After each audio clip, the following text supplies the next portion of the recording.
The member for Fairfax. Thank you, Mr Speaker. And my question goes to the Treasurer. Will the Treasurer update the House on why it is important to provide older Australians the opportunity to secure financial independence in retirement? And Treasurer, how would a higher taxing approach impact their investments and the revenues of charities? The Treasurer has the call.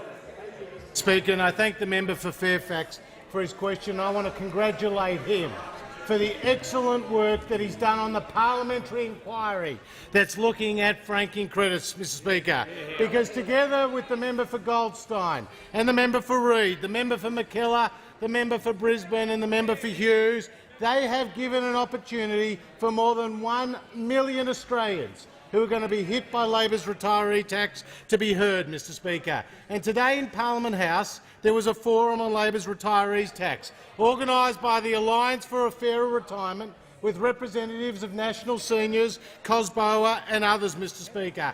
And the disgust of these people with Labor's $55 billion retiree tax, Mr Speaker, a tax that will fall hardest on the lowest income earners in our community, Mr Speaker, over 80% of whom have a taxable income under $37,000, over half of whom are women, Mr Speaker. And we know it's going to affect charities too, Mr Speaker. We know it's going to affect charities too because the Cancer Council of Queensland said 2 of our major donors have advised Member for Shortland. Have advised the Cancer Council that they are unlikely to be in a position to donate if this policy is introduced due to the deniability of the tax deduction. Now that is in a letter. Treasurer will pause. Member for Kingston Smith will leave under 94A.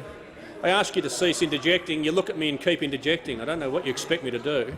The Treasurer has the call. Now, Mr Speaker, that is in a letter from the Cancer Council of Queensland is very clear. Now, at today's hearing, there were many stories, including from Norm, who is in his 80s, and his wife Margaret, who he called across the table his sweetheart.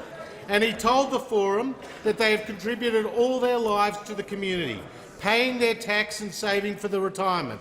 Now they are totally reliant on savings, which provides them with an annual combined income of $60,000. But under Labor, their income will drop to $47,000, a $13,000 hit, Mr Speaker.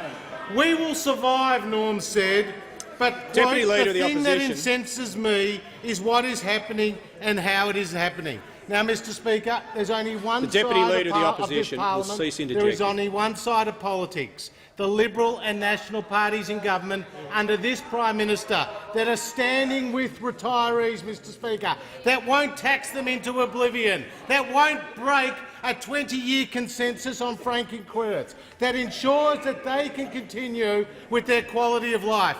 Only the coalition can be relied on to deliver lower taxes.